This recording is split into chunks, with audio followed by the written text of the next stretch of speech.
Selamat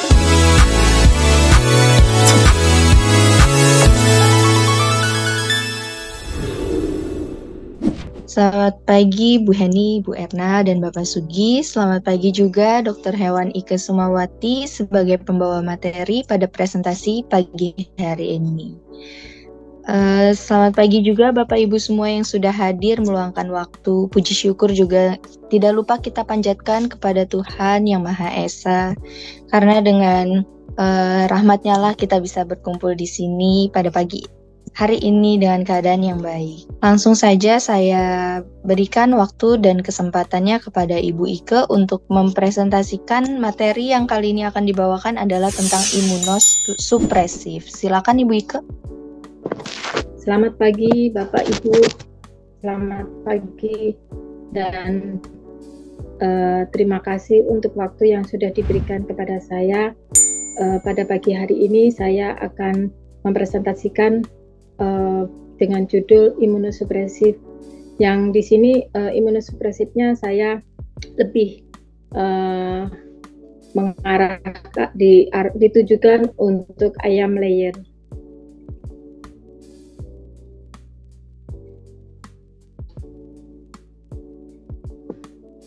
Pengertian imunosupresif adalah kondisi di mana reaksi pembentukan zat kekebalan tubuh menurun, sehingga respon ayam terhadap bibit penyakit lemah.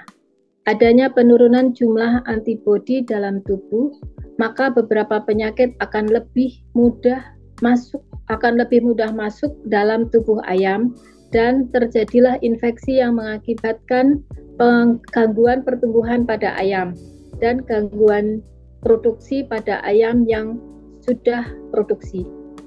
Gejala imunosupresif.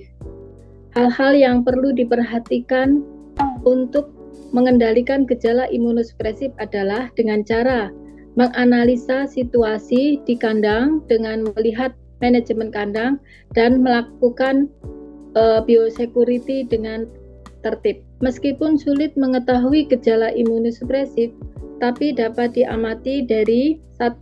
Titer antibodi yang rendah, pertumbuhan berat badan yang kurang bagus, dan keseragaman yang tidak bagus, juga konversi pakan.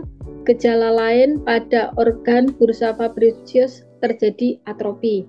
Ayam lebih rentan sakit. Yang ketiga, ayam sakit secara berulang-ulang meskipun sudah dilakukan pengobatan yang benar. Penyebab imunosupresif disebabkan oleh kerusakan atau gangguan fungsi organ limfoid, penyakit yang merusak struktur dan fungsi organ limfoid. Agen infeksius, penyebabnya yaitu ada 2, agen infeksius dan non-infeksius. Yang agen infeksius disebabkan oleh virus, baik itu Gumboro, Marek, Reovirus, ND, AI, SAS, IP, ILT, POK, yang biasanya itu POK yang basah. Penyebab jamur seperti Aspergillus juga disebab agen infeksi yang lain seperti Mycoplasmosis. Penyebab infeksius yang ketiga, bakteri seperti penyakit SNOT, Colibacillosis, kolera, dan Salmonellosis. Penyebab infeksius yang keempat yaitu parasit seperti penyakit Helminthiasis, cacingan ya. Penyakit infeksius yang kelima yaitu Protozoa coccidiosis.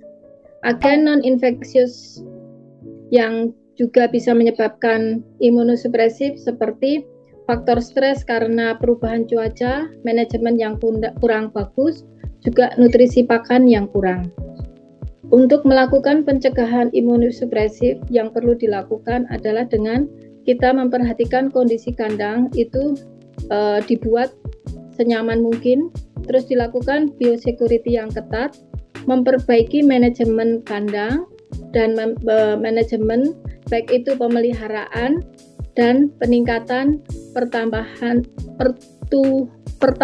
tubuh ayam dengan cara pemberian Anpro-NT atau Anpro-ST pada pakan untuk mencegah mikotoksin, dengan pemberian metabolase untuk membantu meningkatkan kekebalan imunitas. Yang ketiga, kita lakukan dengan pemberian Tolefit 10 plus SE sebagai antioksidan yang berpengaruh dalam sel untuk membantu sistem kekebalan. Juga kita bisa memberikan Aminolev untuk meningkatkan stamina, pencegahan imunosupresif yang lain yaitu dengan pemberian Pamisol untuk mencegah helminthiasis. Pencegahan selanjutnya yaitu dengan melakukan program vaksinasi secara tepat, bisa dengan menggunakan produk-produk dari Patro, ada banyak produknya. Dan selanjutnya kita lakukan pencegahan dengan pemberian Livakoki untuk mencegah penyakit Livakoki itu vaksin koksi untuk mencegah vaksin koksi. Terima kasih. Demikian presentasi saya. Bila ada pertanyaan, untuk waktu selanjutnya kami serahkan kepada Bu Loisa. Terima kasih. Baik, terima kasih juga Bu Ike atas presentasinya mengenai imunosupresif. Mungkin Bapak Ibu ada yang ingin bertanya ataupun berdiskusi, saya buka ruangnya dan silakan untuk Bu Ike nanti bisa langsung menjawabnya. Saya nanya ke Pak Lois. Pak Makmur, silakan Pak. Masih pagi Bu Ike. Pagi Pak Makmur. Saya nanya dikit aja deh. Tadi soal Anpro ST aja saya nanya soal Anpro ST. Tadi Ibu katakan bahwa penggunaan Anpro ST ataupun NT sangat disarankan sekali ya. Terus saya ingin tanyakan itu, nggak fokus ya ini. Itu apa namanya? Apa penggunaannya itu apa khusus untuk di pakan yang bikin atau campur sendiri ataupun termasuk pakan yang beli gitu Bu, pakan jadi gitu. Oh ya. Ya oke. Gitu aja Bu, makasih. Baik Pak Makmur. Kalau untuk Anpro NT itu biasanya atau Anpro ST itu kan biasanya dipakai untuk pakan yang baik itu yang konsentrat maupun sudah siap pakai yang sudah jadi, itu biasanya tidak dipakaikan karena kan karena di situ biasanya sudah ada untuk toksin bindernya sudah ada gitu. Jadi untuk penambahan Anpro NT dan ST kalau menurut saya itu lebih bagus dipakai di pakan yang dia menggunakan pakan konsentrat ataupun set missing gitu Pak.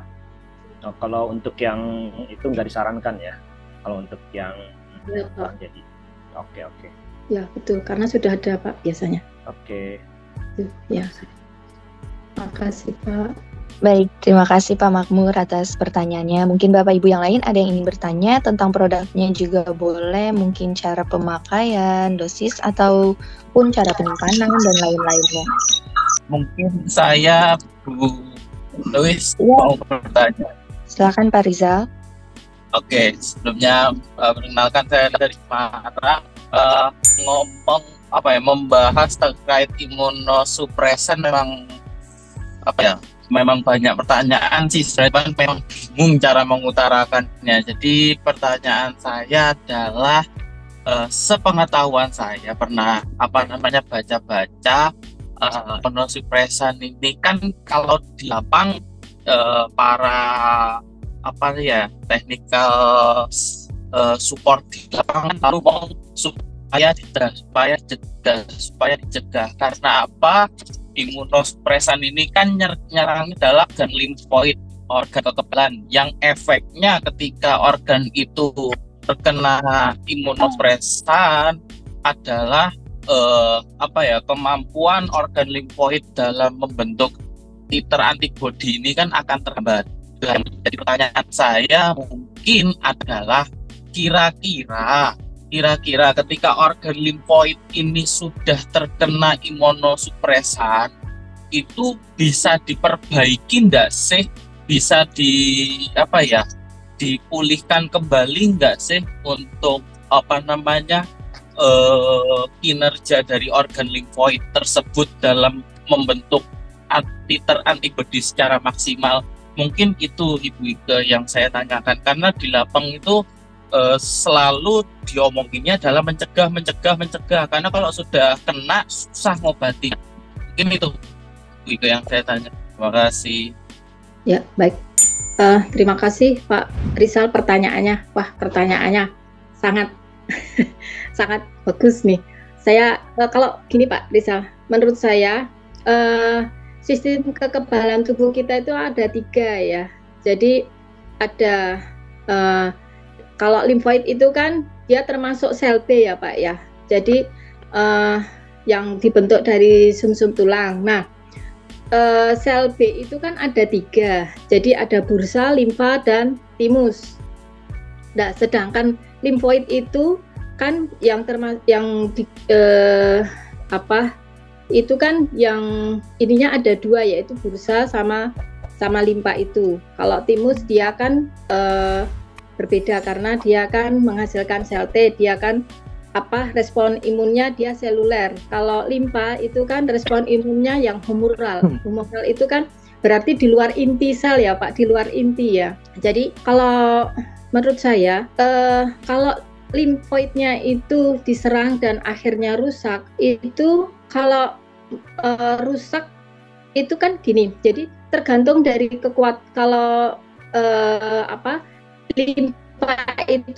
limfoid itu diserang, pasti dia akan mengeluarkan antibodi ya Pak untuk menghancurkan dari kuman-kuman, baik kuman ataupun virus yang menyerang. Dan di situ kan terjadi pertempuran ya. Nah, kalau menurut saya itu antibodi itu dia pasti akan bekerja sekuat mungkin untuk menyerang kuman ataupun virus yang ada di dalam tubuh ayam itu. Dan menurut saya jadi sistem tubuh kita itu harus diperkuat untuk bisa mempertahankan supaya imun kita itu tetap bagus. Dan salah satunya itu harus diperkuat dengan pemberian tadi yang sudah saya sebutkan ya. Jadi misalnya kayak metabolase, Tolefit SE, sama yang asam amino ataupun vitamin-vitamin yang lain. Jadi supaya tidak sampai rusak itu harus selalu dijaga pemberian vitamin-vitaminnya dan juga biosecurity-nya gitu Pak. Itu Pak menurut saya. Tapi kalau sudah terlanjur rusak ya apakah bisa diperbaiki atau tidak? Ya kemungkinan itu tergantung, kalau menurut saya itu tergantung dari kekuatan imunitasnya. Makanya dari awal harus dikasih vitamin atau pencegahan gitu Pak. Itu menurut saya. Gimana Mas Rizal? Oke, paham saya yang dimaksud. Siap. Terima kasih Bu. Iya, makasih. Terima kasih Pak Rizal atas pertanyaannya dan Bu Ika atas jawabannya. Mungkin Bapak Ibu yang lain masih saya buka ruang untuk bertanya dan diskusinya. Baik Bu, saya mau bertanya. Sebelumnya terima kasih untuk presentasi dari Bu Ika. Yang saya ingin tanyakan itu di PPT-nya itu di bagian gejalanya itu ada pernyataan dibilangnya meskipun sulit mengetahui gejala imunosupresif gitu. Yang ingin saya tanyakan itu misalnya di lapangan itu ada salah satu gejala yang tapi tidak spesifik untuk mengarah ke imunosupresif. Itu apa perlu dilakukan pemeriksaan lanjutan untuk memastikan itu imunosupresif atau bagaimana untuk bisa mengetahuinya lebih lanjut Bu? Terima kasih. Ya, terima kasih pertanyaannya Bu. Kalau menurut saya, jadi untuk mengetahuinya memang sulit ya untuk mengetahui apakah ini benar kena imunosupresif. Cuman biasanya kalau itu berulang-ulang terjadi meskipun sudah dilakukan pengobatan, sudah dilakukan vaksin dan pengobatan yang benar, penyakit terus berat badannya, penyakitnya tetap muncul dengan berat badan yang tidak kunjung bertumbuh dengan baik. Terus kemudian juga dengan titer yang selalu titernya itu meskipun sudah divaksin dengan vaksin yang benar, dengan dengan jadwal yang benar, tapi titernya itu dia tidak bisa bagus. Jadi kalau menurut saya itu namanya imunosupresif. Tapi kalau memang benar-benar dari penyakit itu dengan dilakukan vaksin ataupun direfak lagi, itu dia titernya akan naik, dan dengan pengobatan yang benar itu penyakitnya sudah sembuh, itu berarti karena bakteri gitu. Jadi kalau imunosupresif dia sudah dilakukan pengulangan dengan vaksinasi refak ataupun pengobatan berulang-ulang, bahkan ganti-ganti obat pun dia tidak sembuh-sembuh, kemungkinan menurut saya itu imunosupresif. Begitu Ibu. Gimana Bu Orisa ya? Bu Orisa ya? Iya betul Bu. Terima kasih Bu. Mungkin saya sedikit bertanya lagi. Ya. Misalnya kasus itu terjadi di lapangan, di peternak gitu. Jadi langkah apa itu yang bisa kita sarankan ke peternak, mengingat kan itu juga bisa merugikan peternak karena pastinya divaksin terus, dikasih perhatian yang lebih gitu, sehingga kan lebih merugikan gitu. Saran apa itu yang bisa dikasih ke peternak gitu? Oh iya, kalau menurut saya gini bisa.